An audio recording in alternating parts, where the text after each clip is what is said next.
Executives are always thinking about strategy and alignment and business goals. There are like hundreds and hundreds of candidates, and they're interviewing, I don't know, maybe 15. And I think of myself as a top performer, but maybe I'm not that 1%. So in the cases where you go in and you feel like, gosh, I am only like 60% a fit for this role, and that other 40% I'm just not so confident in. I always like after every interview, I question myself, Ash, you did so much work. Why can't you tell that in 2 minutes, right?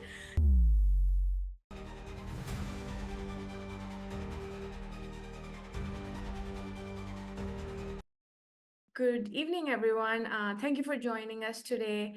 Thank you so much, Daniel, for joining us on the call today. If you don't mind, can you give us a brief introduction about your background? Yeah, sure. So I'm Danielle O'Brien. I have been in people and talent for about 20 years now. And my focus in the first half of my career was really focused on the talent portion of it, not just the recruiting and talent management, but really building relationships with these organizations on how to properly interview and vet candidates, but even beyond that, educating hiring managers on the specifics of what they were looking for, building out job descriptions around all of that. And then the back half of my career has been really focused on then how do we embed those talent practices into organizations? And that includes more wider breadth of interview best practices and coaching individuals on their own personal development as well as their career aspirations. Great to know. And I thought, Daniel, you would be the great person to start with, talking more about the interview prep, because I know you know so much about executive coaching as well as what does leadership want to hear when one is going for an interview. How can you give the best story to the recruiter, as well as what are the intention behind some of the questions asked in the interview rounds. So I think let's deep dive into the first question, which everyone faces biggest challenge with, and you already know that question. That question is, tell me about yourself. Yeah. Yeah. So I would say, in the case of the tell me about yourself, when you're introducing yourself for a role like product management, for example, it's really essential to make sure that that is the opening line. Like that is setting really the ground. And we at Career Coach always coach that the first question you always ask is, before we get started, to a recruiter or hiring manager, what is it about my background that made you decide to speak with me? And for other interviewers, you would just tailor that line to, what is it about my background that you wanted me to specifically highlight during our conversation today? And the point is that's giving you that insight. That's giving you the kind of the foundation on how you're going to be building out your tell me about yourself. And then in addition to that, you will have done research into the job, hopefully. And so you can really get an idea for their company and their culture. So for example, when you're going through the tell me about yourself, we always want to start off with just capturing that quick piece of how you're happy, how you're humble, how you're hungry. So I've been in product manager for over 8 years, 10 years. And then you add in whatever relevant industry or technology you've been in. And during my career, I've had the privilege of working with great teams, innovative companies, inspiring leaders at companies like ABC. Right. And then that now really is setting that first piece of it. Now they know what you're all about. And that the big chunk, and this is where people tend to falter a little bit, is they feel like they need to give the life story rather than really focusing on what they did, what they learned, and what they achieved, but also showing, if you imagine like little buckets, how they're showing in each section growth and progression, but also finding out like when, let's say the interviewer said, I really want to talk about your collaboration, your ability to manage projects and programs, and then they pick something else. Or you're seeing in the job description those keywords sprinkled all throughout. So the second piece is really giving them that captured view. Yeah. And how you would really get into that is, when I first stepped into product management at company A, I was brought in to help launch what? And here's where you enter like a specific product or project. And it was an incredible learning experience because I was able to collaborate with highly skilled product managers, engineers who had been in the industry for years. I learned the importance of using user-centric design and how to translate market needs into more technical specifications. And even though this was challenging to balance stakeholder demands and working on maybe some projects that I hadn't worked on in a while or ever, thanks to the support of my team and the mentorship from this great leader, I was able to grow into a confident product strategist. And I'm so proud to be able to say that we were able to launch whatever this project or product was that drove the specific metrics, like 25% increase in engagement, to be such an achievement. Now, that first piece right there really now gives them that insight into your humility and how you had to learn and some of the specific things you were learning. Yeah. And then now we just bookend it all. And from there was recruited to company B. We show growth. I managed high profile client projects. I took on more responsibility. One of the biggest lessons I learned here was balancing speed and quality, especially with working with clients in high demand. And then we put in our achievement. And then most recently, we talk about our most recent experience. And this even includes if you are not working. Yeah. So if you're not working, you can say most recently, I've been networking with some amazing professionals in this space. I've taken on certifications, whatever the case may be. But it's the same kind of principal concept of what are you doing? What are you learning? And then what have you achieved from that?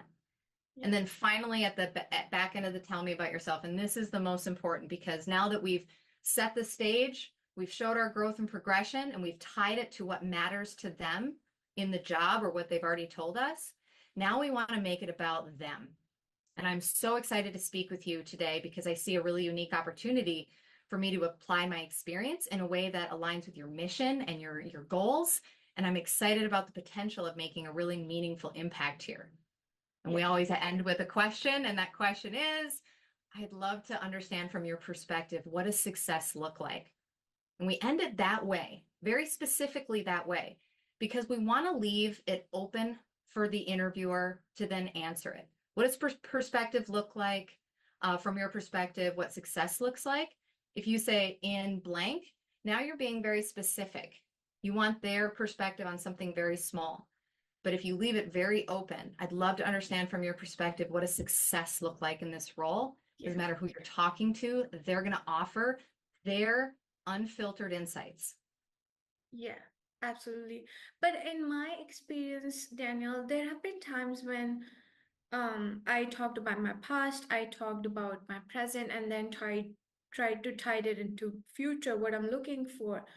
But when I'm asking these questions, like putting a question on their on themselves, it somewhat feels unnatural, right? Like initially it feels like a not such an easy kind of a framework to adapt to. Do you have any feedback around that? Because I don't know how one can adapt that feedback. What should be my mindset when I'm thinking about asking this question? What is the intent behind this question? Yeah. So the intent behind you asking that question, same with the opening one. Yeah. You don't want to leave an interview feeling like you were grilled, and you don't want the interviewer to walk away feeling like this was a typical interview. Yeah. Most conversations that you remember throughout your life, if you think back to the most memorable conversation you had, it wasn't them just peppering you with questions or you peppering them with questions. It was a really natural back and forth. Or think about a time you were brainstorming about maybe a new release or a new team or something like that. You're all in a room and you're all strategizing and asking each other questions. And all those questions creates open space for room and ideas and collaboration. So we have you ask that question at the end because that is your signal to invite this to be now more of a conversation. Now I'm from the Midwest, but it's very, very traditional for us to say, hey, how are you? Or how are you doing? Yeah. Right? We ask it because we either A, really want to know, or B, it's a natural thing for us to say, hey, Ash, how are you doing? Why would I say, how are you doing? It's a very natural thing. So when you go into this mindset into these interviews, especially when somebody says, walk me through your background, tell me about yourself, know that you still want to lead with yourself, but you also want to end with curiosity. Does that make sense? Yes, yes, so that they have something to work with, and I would get some more lead from their response that if they say they're looking for someone who has stakeholder management skill set, then I can maybe potentially craft my story around that, right? Is that the right way to think about it also? Yeah, absolutely. Because that's what matters to them. Now, each interviewer stages, you were Yeah. talking about recruiters and hiring managers and executives. Recruiters, something matters differently to them. So when you say, what does success look like from your perspective? Yeah. And that opening question, they're going to say, I really want to get to know somebody with XYZ, or we're really looking for somebody that has XYZ. And so their mindset going into this interview is trying to find the alignment. How does Ash fit into this role that I'm currently hiring for? Yeah. Hiring manager. Hiring manager is thinking the same thing. The only difference is they're going to be working with you a lot more closely. They're going to be directing your work. They're going to be having one-on-ones with you like that. So they're going to want to dig into those aspects, and that's what they care about. Mhm. Executives are always thinking about strategy and alignment and business goals, and how are we tying that into scaled solutions. So for them, they're listening for those things, and that's why they give you that direction.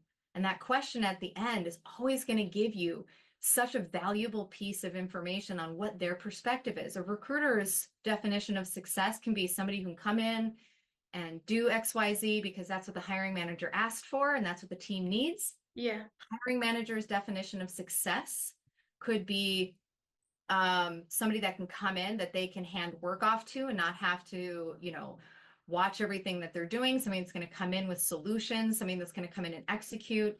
And then an executive is thinking, how is this person from successful perspective going to make things easier for the team? How is that tying into the strategy? How is that tying into the scaled solutions that I'm looking to put in place? Yeah, that totally makes sense. And in fact, that leads me to my second question to you. Actually, you are right on track. I also wanted to discuss with you some of the challenges I personally might have faced that, I go into a recruiter call, it's very different from the hiring manager call versus the executive call, which would come in the later stages of the interview. So, I wanted to deep dive or in each stage how one can prepare better and what are the questions they should be targeting. So let's start with the recruiter call because that's the one which is your gateway to get into the interview process. Yeah. Yeah. Yeah. So recruiters, if you think about their role, Yeah. they want to fill the position. They're hired to fill a position. They want to fill the position. So now their role is getting to know you and how you align with that position. So for those calls with them, right, really focus on what aspects of your background best align with the role. Hmm. This isn't necessarily a time to deep dive into all those details. We want to give that insight into your relevant experience.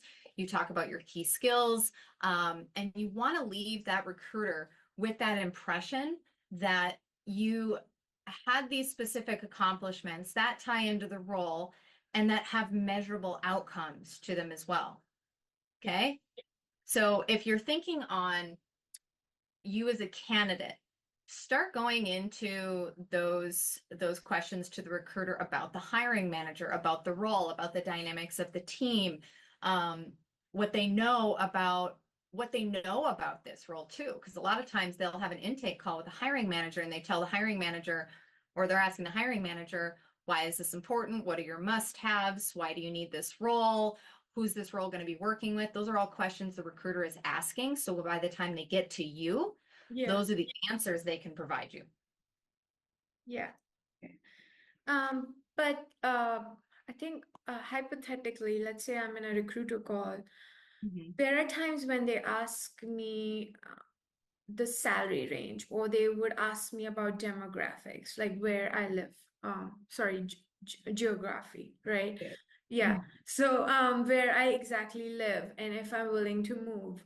And there have been time if somebody has a gap in their career. Those are very typical questions they would come up with.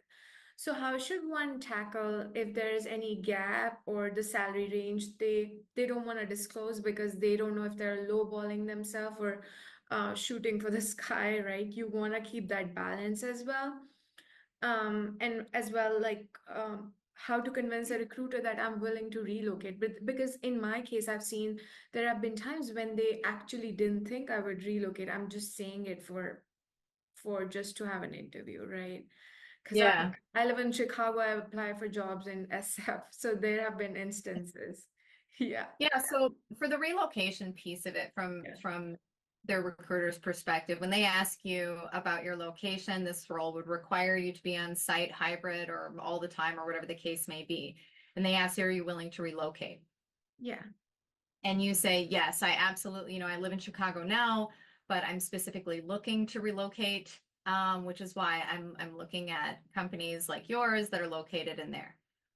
That just keeps it really simple. You're saying, yes, I'm aware I'm here, and yes, I'm aware I'm willing to relocate. Now, the common perception is, well, I was passed by the recruiter, like they didn't pass me on the next downs up because they didn't believe that I was willing to relocate. yeah. A lot of times that's not their decision. Okay. So a lot of times they'll relay to the hiring manager, and hiring manager or somebody else will say, well, we don't offer a relocation package or whatever the case may be. We're only interested right now in currently talking to candidates that are in location. So that's all that backdoor conversations that you're unaware of. So it really sometimes has nothing to do with your response, and has Mhm. everything to do with how everything's going for them. But if you just simply state Yeah, your current location and that you are looking specifically to relocate, yeah. or that you are open specifically to relocating, which is why you're looking at their company, and just keep it at that, you should be good to go. Okay. And what about the salary part? Can we go over that? Like, how should one answer when the salary range is asked to them? Yeah, I'd say for the most part, a lot of salaries now are posted on these job descriptions. Yeah, But also for you, when you are targeting certain jobs, let's say you're going for a senior product manager, and this role is a product manager. yeah, The things we always coach is looking at the size of the company. If it is a 200-person company, maybe they're brand new, maybe they've been around a while, yeah. but just very, very slow growth, and you're looking at that kind of stuff, and you know that a senior product manager is making anywhere between, and I'm just guesstimating here, by the way, 130 to 150. We'll just Right. say broad range like that. Yeah, yeah. Okay. A product manager at a smaller company, more than likely, I can't speak for every company, won't be there. So the question I would always ask is, are you aware of that, that salary is not going to be aligned? Okay. And are you okay with the fact that you've been going for senior level roles and now you're interviewing for a product role? Yeah. And then the third final piece is really going back to knowing your worth. So when they say, so what are your current compensation requirements, or what are you targeting, or however they answer that question? Yeah. I always say going in with, what, salary is not my number one motivator. I'm really looking for a company where I can grow and innovate and jump in and make an impact, which has me really, now turn it back to them, which has me really excited about this opportunity in this company because of X, Y, Z. That being said, in full transparency, the companies I'm currently talking with, interviewing with, having conversations with, however you want to say that piece of it, Yeah. are offering between a range of 132 and 147, giving some sort of obscure range. Yeah. Yeah. Now, if they come back and they say, oh yeah, see, we're looking at like 80 to 90,000. Mm-hmm. Question for you is that something that you'd be willing to entertain? Is the company something that you admire, or a company you admire? Is the role doing something that's moving you toward something? Yeah. And then in that case, you shouldn't be afraid to talk about that, because if you price yourself out of something that's not a company that you admire and a role that's not advancing you at all, then there's no worry there. However, having said that too, Mm-hmm. I say this, sometimes when you're talking to a recruiter, they have insights into not just current open roles, but also they have insights into upcoming down the road. What's on the initiative plan for workforce planning? So if you say, in full transparency, I'm talking with companies that are currently offering between 132 and 147. Yeah, see, this role is right now offering 80 to 90. But we do have some, where team is growing and we're doing this. Now the recruiter has that vital information and they'll go to the hiring manager and say, yeah, I spoke with Ash, super fantastic, great personality. I mean, I just really loved her. Problem is she's targeting this role. Now the hiring manager goes, you know what? Maybe we underpriced this. Maybe we need to go a little bit higher.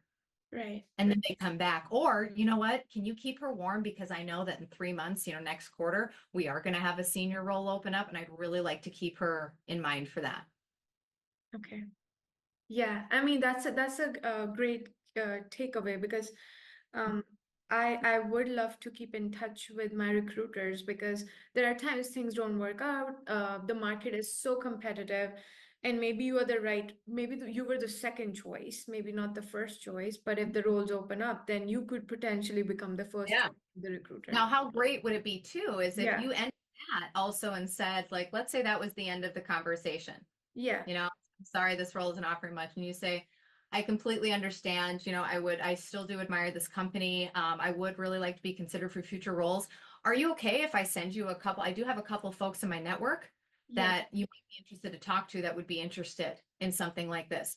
Holy crap. Now immediately adding value to the recruiter. You just made his or her job so much easier. So uh, now you're even more memorable because you just offered to help. yeah. I actually never thought about this from this lens because I would be thinking about my job, and then obviously if there is a better person out there, definitely if I send them to the recruiter's way, it would build a relationship. Eventually Yeah. down the road, I can potentially still keep in touch with you. Yeah, Yeah. that's a Think great, about this. yeah, Think about this too. So let's say you refer somebody in, you're like, hey, yeah, I actually have this product manager right around the 80 to 90. They fit in, they would love it. Interviewer goes to the hiring process and gets hired. And in 3 to 4 months, hiring manager wants to open up a senior level position. You have somebody now on the inside, yeah, and yeah, they're going to go, oh my gosh, we have a senior position open. You should call Ash back. And the recruiter goes, oh, that's right. I loved Ash. yeah, yeah, So it all comes, right, full circle in yeah, some way, shape, or form. yeah. Okay. So in this segment, we talked about how should we present ourselves, making sure that what the relocation question, the salary questions, and what are the must-haves when we are pitching our profile to the recruiter. But I think my last question to you would be in this area would be how should I make sure that I get that interview? Like, what is that, mantra or like key strategy to get that interview, or should I get the interface in front of the hiring manager? Because this is, as you know, it's a gateway to the hiring manager. Yes, yes. And that's really leads me back to kind of what I originally said with recruiters. It's Yeah, showing them if they were to ask you, and I'm just trying to think of like kind of a cool example for, like a recruiter. If they say, tell me about a time you faced a significant challenge at work and how you handled it. yeah, You go into that question with a recruiter, and this kind of leads to a little bit of the intent too. yeah, They're really trying to hear your thought process, right? Tell me about a time you faced a significant challenge, break it down. They want to hear about what that challenge was. And the whole time they're thinking, is that a challenge that we're currently going through? And then when they ask, and how did you handle it? This is thought process. yeah, Are you just going to say, yep, I worked on this one project. It was super challenging because, the timeline wasn't there. And so I came in and I worked with the team and I put some documentation in place and we were able to get everything done ahead of schedule. What did the recruiter walk away with? Like if they were taking notes, they just nothing. There was no substance there. yeah, But for a recruiter, if you said, yeah, no, that is a fantastic question. And I do remember one of the most challenging projects I worked on is I was managing like a product rollout and it had a really aggressive timeline due to some market demand. Now as a recruiter, I'm like, oh, awesome. We experience that too all the time in our company, mhm, So my role was to come in and make sure early on in the process that mhm, we were keeping everything on track, not just within the timeline, but also within the scope. yeah, Now I'm thinking about the role responsibility. Yep, mhm, that fits in what I need. So what I did was I wanted to set up a meeting with some of our lead developers, fully understand what was our blockers, which turned out to be a little bit more complicated than I initially thought. And then together, we came up with this realistic timeline. And after that timeline, I was able to communicate to stakeholders, letting them know of the new expectations. Mhm. And then I was also able to create documentation and KPIs specifically around, and then you put in those specific things, just very boom, boom, boom. And because of this, we were able to get the project launched, 2 months ahead of schedule, which was pretty aggressive, but we're really proud of that. And our clients gave us, like, let's say the NPS score improved or something like that, show how it tied into the clients. And then you ask the recruiter, and this is where it gets really powerful. Is that something the current team is experiencing right now? Or you ask them, does that sound like something that would be helpful for this team right now who's experiencing any similar type situations? Now the recruiter doesn't feel like he or she is just taking notes. Now they feel like you're actually asking them Yeah. something. And now I have enough to take away with me. And when the hiring manager says, so how have your interviews been? Good. Yeah. I spoke with Ash and it's really great. We were talking about some challenges at work and it sounds like she's actually dealt with a lot of the same challenges we have and even came out on top. Right? What information are you giving the recruiter to give back to the hiring manager at high level? And now that is going to be what's going to get the recruiter Mhm. getting you onto hiring managers because you left them feeling excited about you. Yes, yes, You fit yes. into the role. You are getting accomplishments and you asked them questions Yeah. from their perspective and their insight. They're going to walk away automatically feeling like, oh, thank God, the search is over.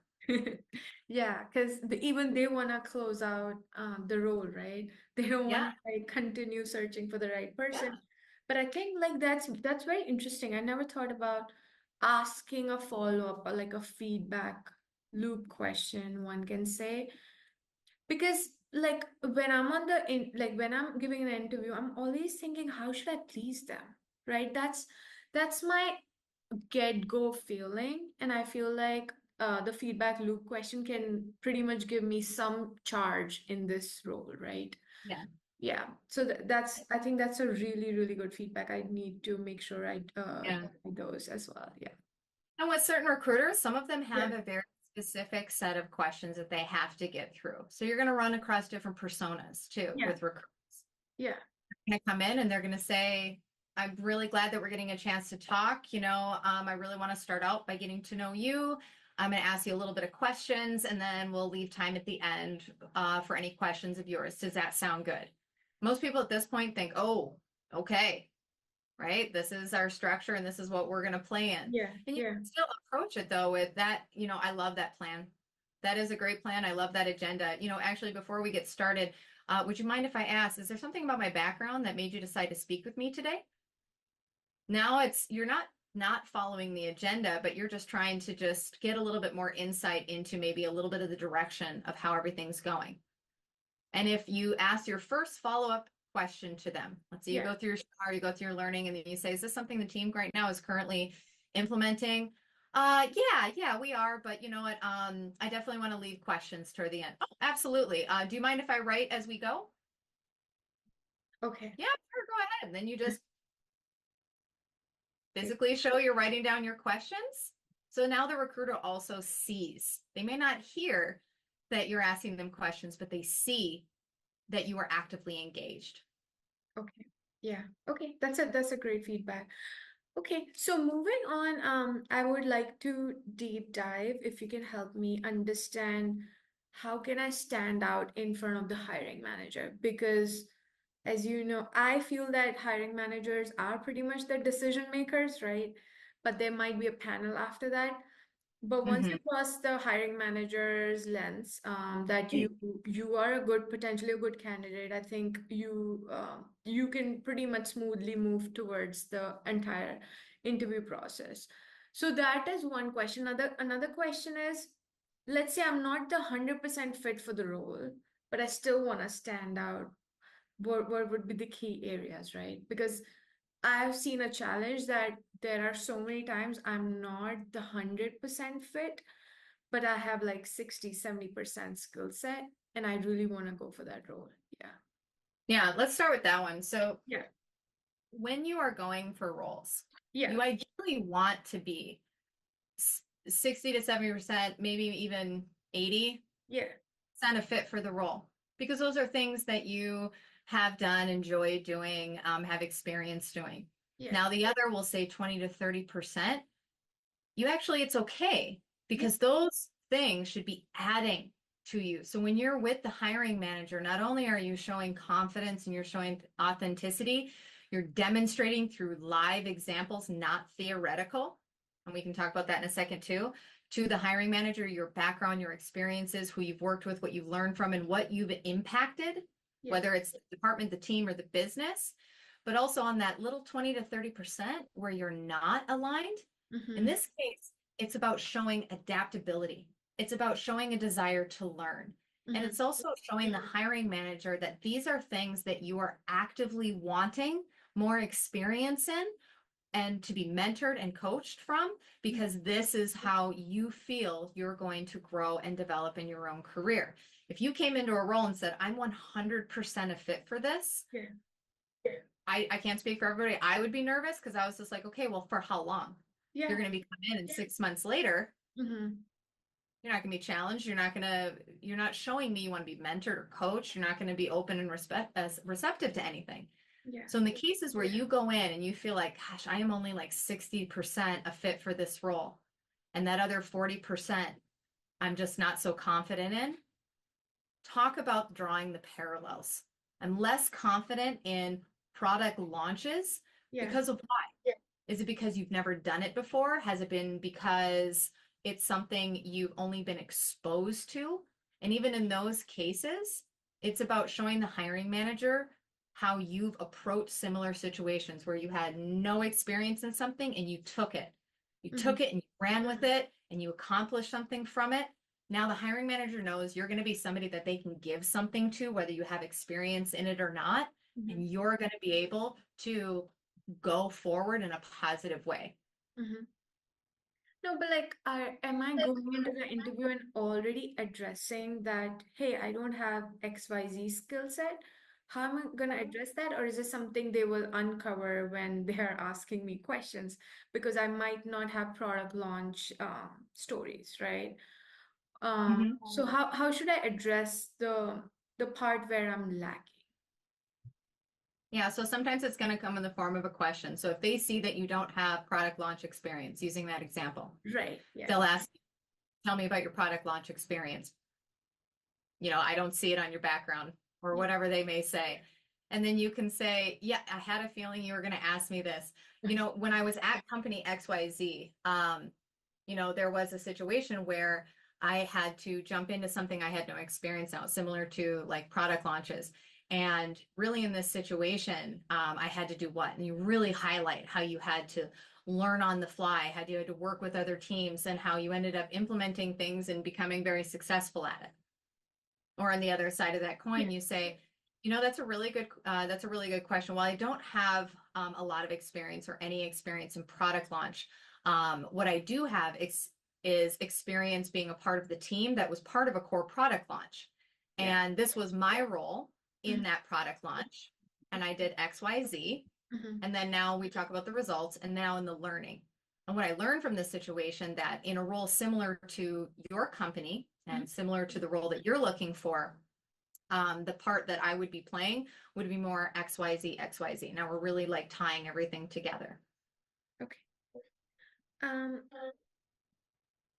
okay. So the way I think of it is like I should be able to make that connection where I'm lacking, but I can pretty much show that I worked on parallel teams. I do not have the direct experience, but I have worked with those teams, which pretty much give me the insights how that those teams work and how the product launch works. Um, yeah, that's good. Um, so moving on to the hiring manager, right? Like going back to that part where there are like, as you know, Daniel, there are like hundreds and hundreds of candidates and they're interviewing, I don't know, maybe 15, and like out of all those 100 candidates, 15 candidates. I think of myself as a top performer, but maybe I'm not that 1%. How do I become that 1%? Because in this time, even if you're the top 25%, you're not going to make it to the offer, right? So my intent is to understand or give that knowledge to the audience that how can I put my best foot forward in front of the hiring manager so I smoothly finish all my interview rounds. Yeah. Yeah. So when we talk about the top 1%, Yeah. it's always what is that? First defining what is that 1%. Is that 1% somebody who, in your perspective, because we don't know the hiring manager yet, Yeah. is that, in your opinion, going to be somebody who demonstrates perfection all throughout? Is that somebody who's going to demonstrate that they do 100% of everything that's being asked of them? Or is that 1% Yeah. somebody that had the person who left the conversation feeling good about you doing this role, about you in general, about you fitting into the company and culture?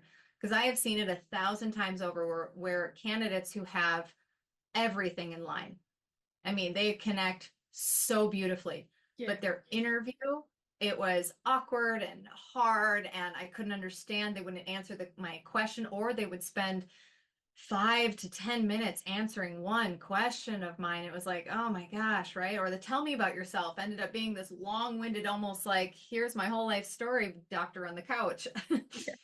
I didn't leave that conversation feeling good. I didn't feel like there was any real value to what that person is bringing. But if that 1% is defined Yeah. as somebody who comes in and can succinctly go through their tell me about themselves, showing growth and progression, somebody that's going to ask questions, make me feel good about telling you about what I'm working on, what my role is, what my team is, why I joined the organization. Now I feel good, Yeah. about you broke down my bias right away. And now when we go and end the conversation, I'm going to remember your name, regardless of the situation. This was years ago, Yeah. I still have candidates when I was recruiting like 15 years ago. I still remember their first and last names Oh, wow. That's amazing. because of how they made me feel. Great conversationalists. They answered my questions. I felt really good. So if you want to first be the top 1%, you need to define what that 1% is. And that 1% is going to matter to different people, and especially to these hiring managers, which is why we want to go into those conversations asking them, Yeah. what is it about me? Because that's going to tell you what their 1% is. We're really looking for somebody that's collaborative and can influence and lead and stuff like that. What do you think is that person's 1% now? Yeah. Yeah. And Like, if you said, what is it about my background? And they said, we're really looking for somebody with technical chops and somebody who can put in documentation, organize KPIs. What is that person's 1%? yeah, that makes totally sense. They're kind of giving you the hints or they're giving you what they're looking for. And then you can go back Mhm. and tell them the story that might align with their expectations, right? Correct. And now going back to how they feel though, Yeah. too, it's now you know that is their 1%. Yeah. But now how are you giving them that answer? If they ask a question and you give them this 2-minute setup of a situation Mm-hmm. and all of a sudden the call got cut off, is that really where you want them to feel? Yeah. Right? Like I didn't get into anything Ash did. All I heard was about something that happened at her company. I learned a lot about her company. I didn't learn anything about Ash. Yeah. So that's when you're going through those stories, is making sure to be the 1% that you're thinking about that person's 1%, not your 1%, that person's 1%. Because if you only care about your own 1%, well, then you already have your own job. Yeah. But if you want their job, the one that they're offering, what is their 1%? And then how do you communicate and demonstrate the things that you did to solve problems and then the impact it made? Yeah. Okay. But I think I still have that question, or I really want to know, like you mentioned that you still remember the person you interviewed. You remember their first and last name. Like why so? Like how did you feel about them? Like or how did they make you feel? What was so different about them? Yeah, for me, and again, I told you it's all different, right? For Yeah. me, whenever I asked them a question, they Yeah. gave me very direct answers. If I said, "Tell me about a time you had to lead a challenging project," they would say, "Yeah, at company XYZ, we had a project and that was challenging because of Yeah. of this." And then, so what I had to do, even though it was a team of 20, he didn't tell me about the team of 20. He told me about his role. And then he kind of walked through the actions. And the whole time I was so engaged. Like there was never a moment where I looked at the time and was going, is it done? Is it done? Is it done? In Yeah. fact, we ended up going over because we were having such a pleasant conversation. And most importantly, he asked me questions. Tell me about your team. Tell me about these initiatives. Tell me why you like what you're doing. Yeah. And I felt taken care of in a way. Like this person really cares. This is not just a candidate trying to look really perfect in an interview. This is a candidate that cares about this company, cares about me, cares about my role and what we're trying to accomplish. Yeah. That's the type of person that's going to be memorable. Okay. Yeah, that's good to know because sometimes I'm like really scared or not too sure to ask too many questions, right? But I think I definitely believe that it kind of gives you sense of power during the interview. Yeah. Yeah. And I will say one thing. You had actually mentioned something. I don't know. I'm just thinking about it. You said it doesn't feel natural. Yeah. There are Yeah. certain things that feel natural for you. Yeah. Whether it's going through the star structure, asking the questions or anything like that. I heard this speaker, and I cannot remember his name for the life of me, but he was talking about if you were playing a new instrument for the first time, how do you think you would sound playing that instrument? Not that great, right? Not that great. Now, do you think if you were just playing this instrument for the first time, do you think that people listening to you would go, she is terrible? Yeah. Like, this is the worst thing I've ever heard, especially if they knew this was your first time doing it. No. No, they'd be like, she's learning. She's learning to do this instrument. Like, wow, she's actually not that bad. This and this and this. And it's the same thing when you're going these interviews and you're making sure that you're structuring the tell me about yourself. You're asking follow-up questions after your stars and after the tell me about yourself. That's you in the beginning practicing this new instrument. And Yeah. the more and more you practice, the better and better you're going to get. Now, whether you're practicing in an interview, doing a mock with a friend, or even just recording yourself Yeah. real quick and doing it, the more and more you practice the instrument, the better and better it and you will sound. And the more authentic it's going to be. Yeah. So I stress over and over again is before you go into these interviews, research the company, Mm-hmm. research the hiring manager. If you don't have a hiring manager, look at some of the people on their leadership team Mm-hmm. in that department. Yeah. Who are they? Where did they come from? How long have they been there? And then when you get on the phone with them, you know right away, regardless of their title, the hiring manager Mm-hmm. really wants to get to know your execution and how it ties into everything. Yes. Yeah. I think the key I always tell folks when you're going into these interviews, it's what drives your nerves, what drives your fear. Yeah. And a lot of it is let's start with nerves. What's driving the nerves? It's all, I haven't had a job in a while. I had a poor manager who told me I'm not good. Yeah. My own feelings of imposter syndrome and everything like that. And so those nerves, you end up, without even trying, you end up giving it to the other person, right? The Yeah. other person is coming in, like the recruiter is coming in with curiosity. They want to fill a role, that's their job. Mm-hmm. The faster they can fill the role with a better person, the better they look. Yeah. Hiring manager. Hiring manager went to the board, went to their boss and said, I need this open job. They pled their case and they got their money Yeah. to go do so. And then they said, okay, now I need this role. Why else are they hiring for it? Not just because they feel like they need it for something. So what do they want to do? They want to fill it. They want to fill it with somebody good. They want to fill it with somebody that's going to do what? Do the job without hand holding. Do the job with excitement, and Yeah. passion, and energy.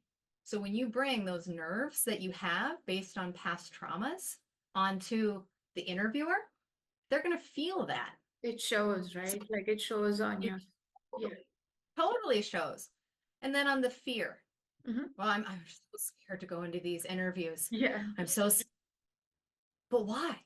Would Yeah. you be scared standing in a line to get coffee? Yeah. And let's say you're standing in line, you're waiting, there's two other people in front of you, you're looking at the board, and somebody behind you just asks a random question to you, and you turn around and you start having a conversation. Are you scared to just have this conversation with this person? Well, no, Yeah, because it's just a absolutely. person talking. Yeah, and plus, I think I have those fears when I specifically interviewed for, big companies like Google, and I had a presumption like, oh, it's gonna be difficult.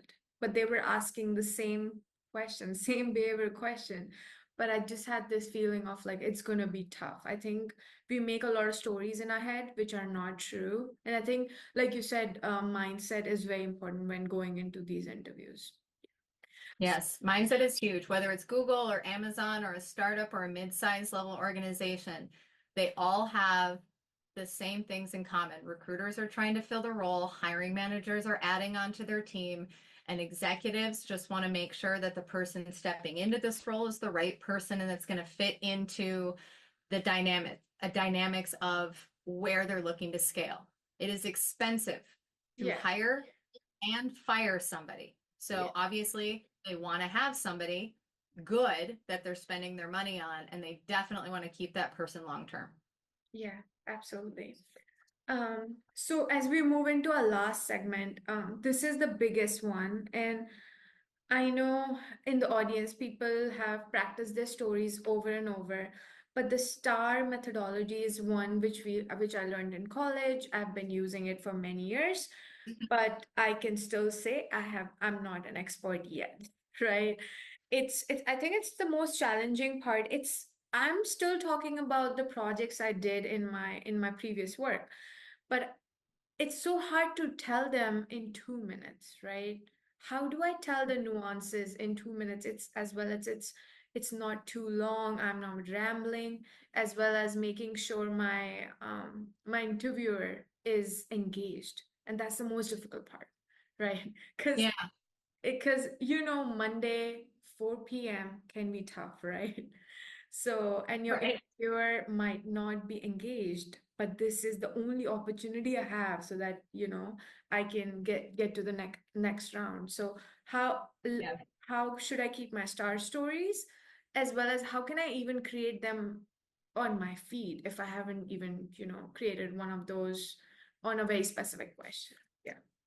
Yeah. No, Yeah. absolutely. And I think that's a big thing for a lot of folks on this. Like, how do I keep it short?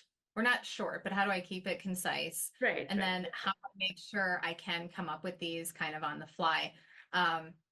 So the ones on the fly, this is really where we talk about the intent of these questions.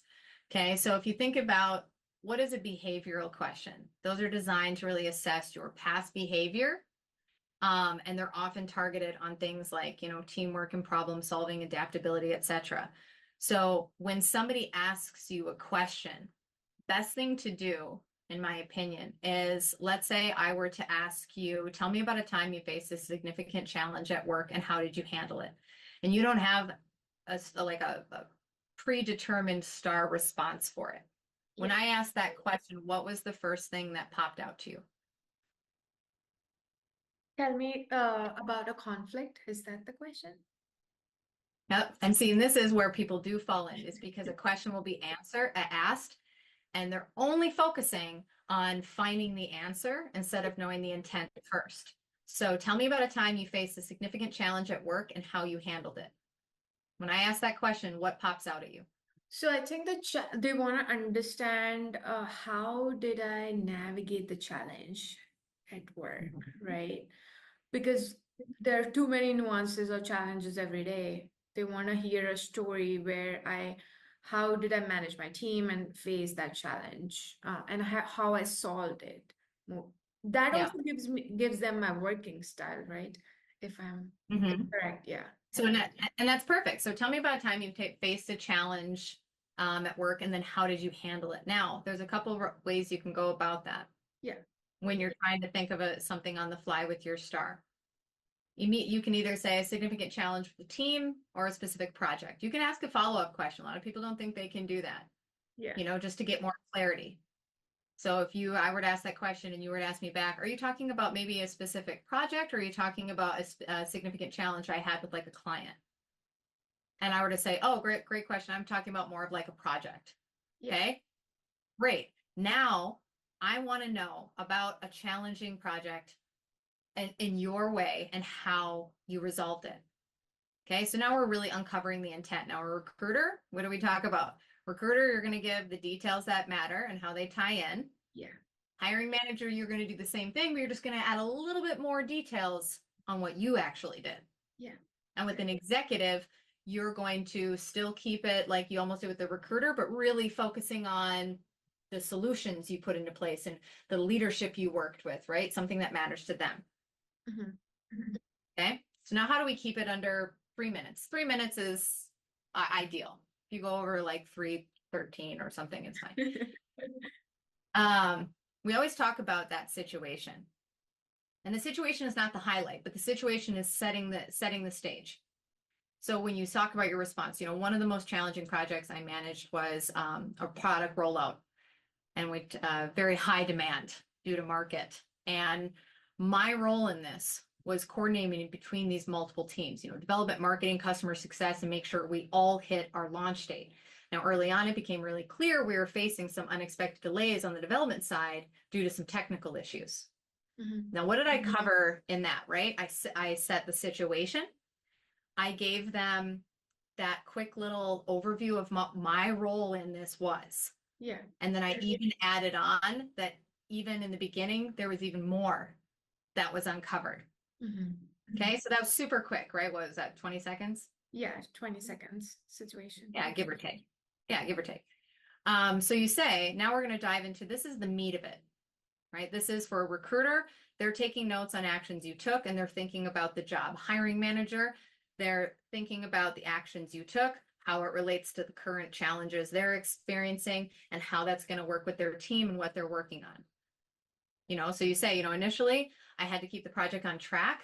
And so what I did was I tried to accelerate the timeline by really diving deep into understanding what the scope of the technical hurdles were. So that approach was also working with the team, like the developer, to understand some of those technical blockers, which turned out to be a little bit more complex than I thought, but it was a great learning experience for me. And then together coming up with that realistic timeline adjustment. Now, with that timeline adjustment, here's our hiring manager deep dive. With that timeline adjustment, that included what? Blank, blank, blank. And then, of course, I wanted to communicate with all the stakeholders to make sure that we were aligning on those expectations. Okay, so now that was a big chunk of those actions. And now we're answering. Tell me about a time you faced a significant challenge at work and how you handled it. Situation wasn't like, we don't need to highlight that. It's about how you handled it. That's the point of what we're trying to get to. Okay. And then when you talk about, so you're go saying ahead. action is the big part in the STAR story. That's what one should focus on. Yes, the actions. And then of course we don't do something for nothing. Yeah. I hope not anyway. So we did all these things. Yeah. And the original thing was, you just said, the issue was the timeline, and the issue was some of these technical issues. Yeah. These are the actions. So now you can say, together when we came up with this realistic timeline adjustment, that adjustment included coming in under budget, under time, whatever. Now we're answering that timeline. And the technical issues we found were just as simple as blank or this and this. So once we were able to fix those technical issues, our client satisfaction scores went up or something like that, with tying in how we fix those problems. Yeah. Yeah. And this is where you're going to spend maybe 10 or 20 more seconds, is you say, this experience taught me what? Transparency, collaboration, how to work under pressure. While it wasn't really a perfect process in the beginning, it ended up being a really successful launch. Yeah. And in the end, I'm really proud of this experience because it made me a stronger project manager, or a stronger product manager.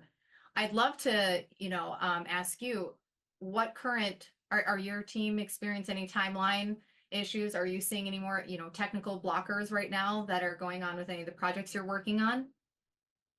Yeah, that's like asking them. So it's kind of engaging with them, right? Yeah. Correct.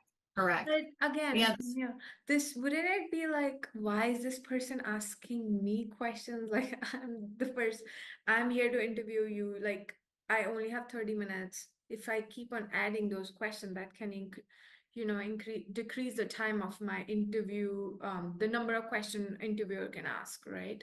So what are your thoughts on Mhm. So I have two schools of thought for the 30 minutes. that?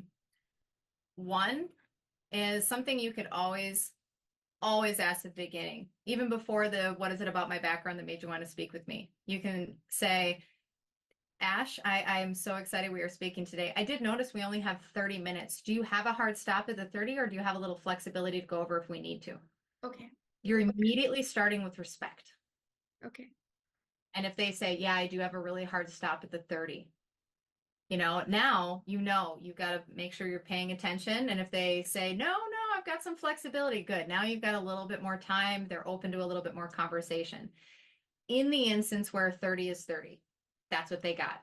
yeah, If you're keeping your star stories concise, answering the intent of the question, you think about in 20 minutes, I ask a question, you give me, let's say I ask a question, it takes a minute. You give me a 3 minute. And then you ask a question and I give another 3 minutes. yeah, And then this and this, right? Now, I mean, we're not even to 10 and we possibly just got two questions out. yeah, So in 20 minutes, we're going to get probably 4 or 5 really good questions back and forth answered. yeah, yeah. Okay. Yeah, that's good to know. So, okay. So the way I think of it, Daniel, uh, I have done some great projects in past. When I was in GE, there were like multi-million dollar cost saving projects I've done, and there were so many challenges. And I was working with cross-functional team. I was reporting to the finance team, and I was making sure my projects are booked on time. I did everything right, and even with the challenges I was facing, um, I was correcting my project plan as I went through postmortems. But when I'm telling my story, I cannot reflect any of that, right? Like I always after every interview, I question myself, Ash, you did so much work. Why can't you tell that in 2 minutes, right? So I think that's the challenge one person faces because when we are at work, we are doing day to day. And Mhm. it's so tough to tell that story in 2 minutes. So, do you have any framework or like storytelling strategy one should follow when they're actually showcasing their work? I genuinely believe that the work one person has done that doesn't reflect in the interview so quickly if they're not a good interview taker, you know what I mean? So, Okay. yeah. So if you have any points for that, because there might be audience like that who are not able to showcase their actual work. They're really passionate, but they just can't show it, you know? Yeah. A lot of that comes down to stage fright. Yeah. You know, it's what do we talk about? Our nerves and our fear. Yeah. We go into this putting so much pressure on ourselves. Yeah. We have to be perfect. We have to do this. We have to do that, that we end up losing sight. All the focus goes on the nerves and we lose sight of all the stuff we did. Yeah. But if we go in there saying, okay, I'm not going to predetermine what this person thinks. I wouldn't want them to do that to me. Yeah. Oh, Ash is going to think this way, or oh, I see her profile. Ash is this type of person. We would not want that at all about us. Yeah. Yeah. So we want to eliminate the preconceived notion on ourselves as well.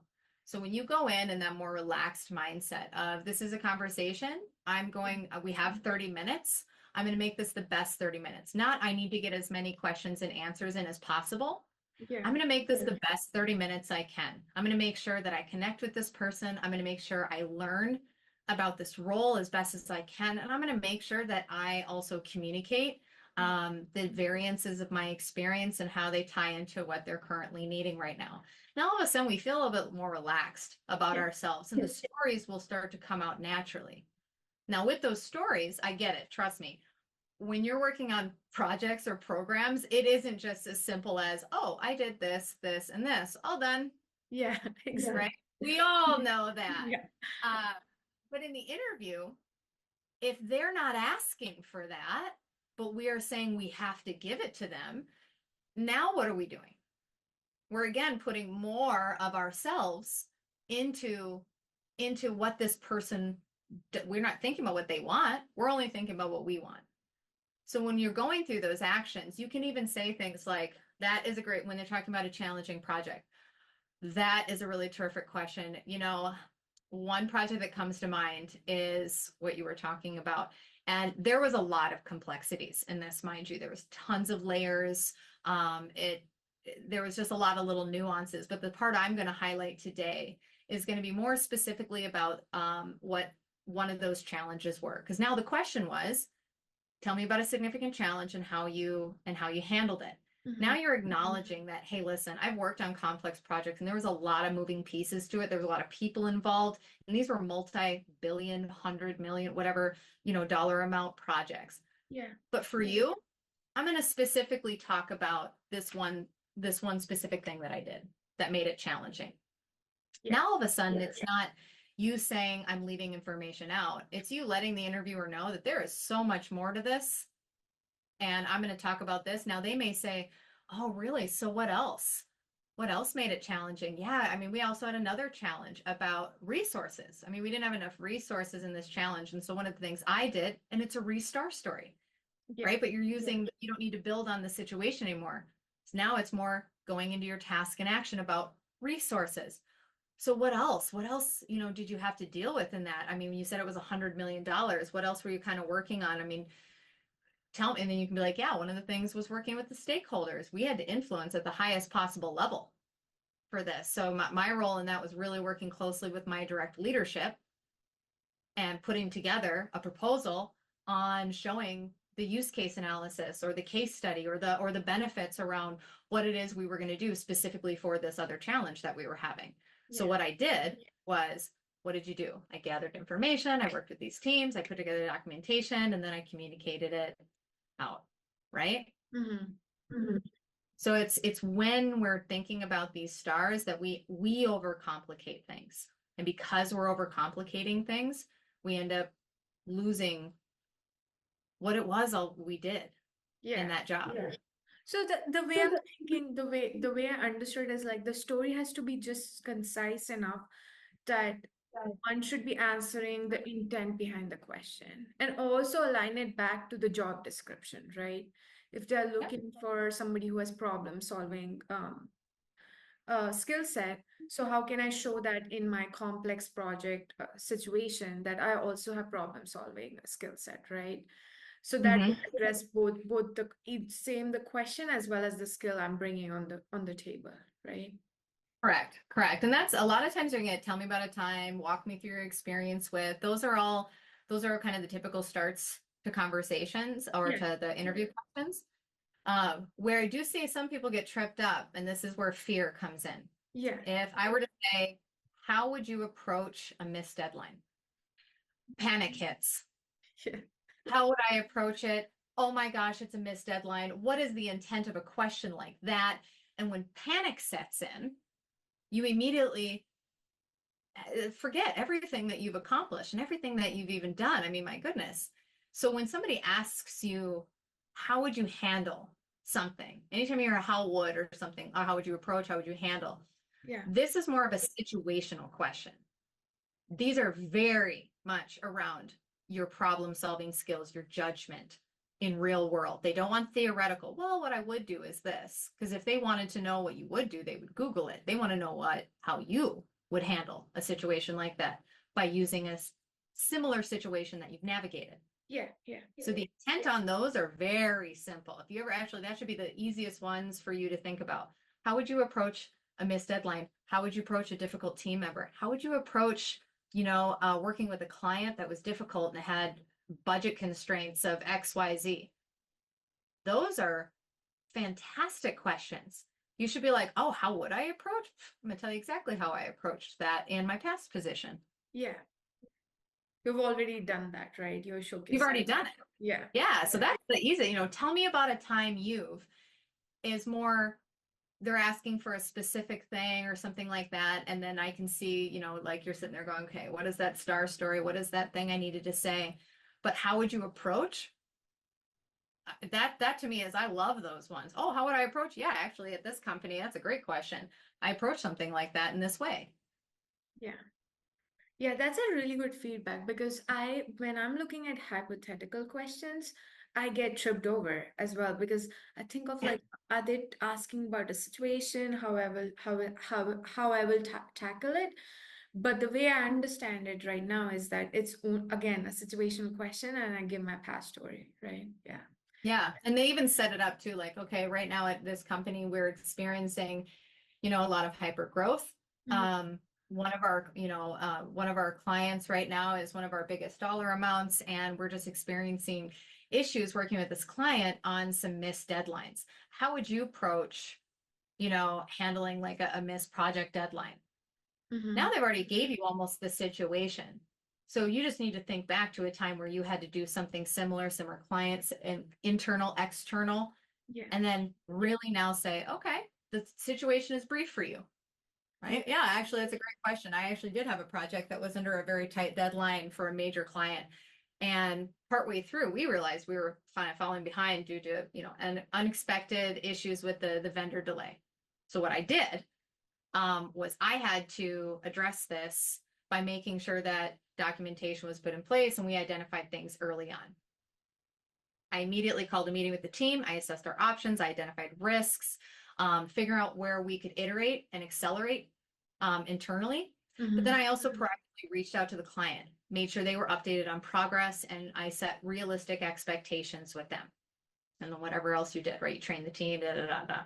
And in the end, we were able to adjust our approach. We pulled in additional resources, and we completed the project just one day past the original deadline, which was pretty cool. And the client really appreciated our transparency and the steps we took to minimize the delay. And from this, I learned so much on the importance of proactive communication, contingency planning, and how if we're going to implement, deadlines, they need to be more robust, and we need to Mhm. offer buffer periods to prevent similar issues in the future. Yeah. That's That whole response, what did you just get from that entire response? What type of person am I?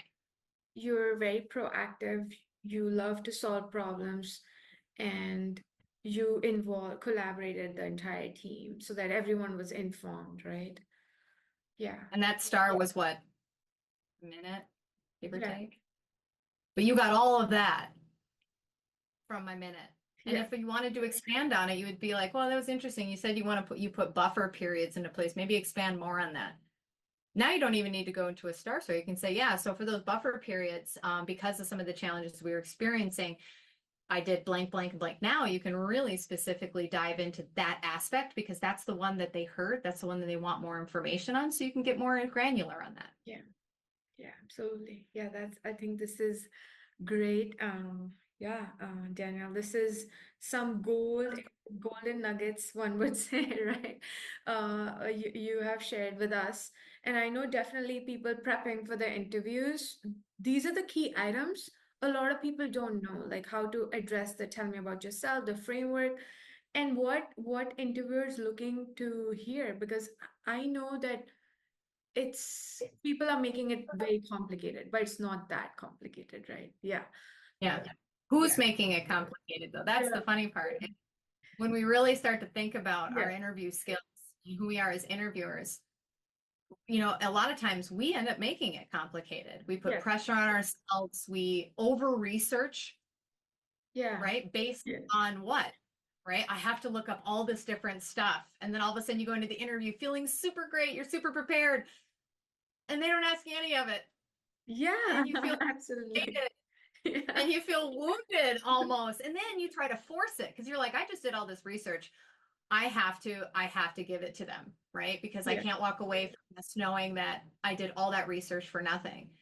But all of that ends up being solely about us all of a sudden. Now all of a sudden it's I did the research. I'm scared. I'm nervous. I have to demonstrate value. And it becomes all about I. And we completely lose sight that there's another person on the other end and what their intent is. Hence why we want to ask questions. We want to know who they are and what their roles are. Recruiters want to fill the role. Hiring managers want to fill the role. Yeah. Executives want to fill the role. We know that to be true, or else they wouldn't have the job open. Yeah. And they're looking for people that are going to make them walk away feeling good. And we don't walk away feeling good when none of it is about me or what I care about. Yeah. Yeah. Absolutely. Okay. So one last question, Daniel. If someone is in this market, they're preparing for their interviews, what one advice you would give them so that they're more prepared and they're more confident when they're walking into the room to interview for these roles? Yeah. Yeah, the one piece of advice, Yeah. stay calm. Okay. Stay calm. This is a person. This Hmm. is a job. Yeah. Whether you're desperate or not, stay calm. When you're calm, you can think on your feet. When you're in a period of panic and anxiety, you don't think well. Nobody does. Hmm. They're reactive.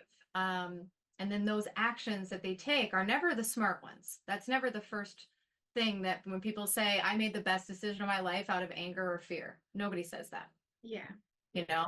So I would say stay calm, do your research, know what you've done in your background, look at the job description, and then come up with, star stories that fit what you see in the responsibilities. And all you got to do is take those bullets. Tell me about a time when, whatever that bullet is in the job description, Yeah. and then think about who you're talking to Hmm. and what they care about. And the second you start thinking about what someone else cares about based on them, not yourself, Hmm. everything just kind of turns into this calm element. Yeah. Wonderful. Okay. Thank you. Thank you so much, Daniel, for to be here today. Thank you for sharing all your knowledge with us. Thank you. You're welcome.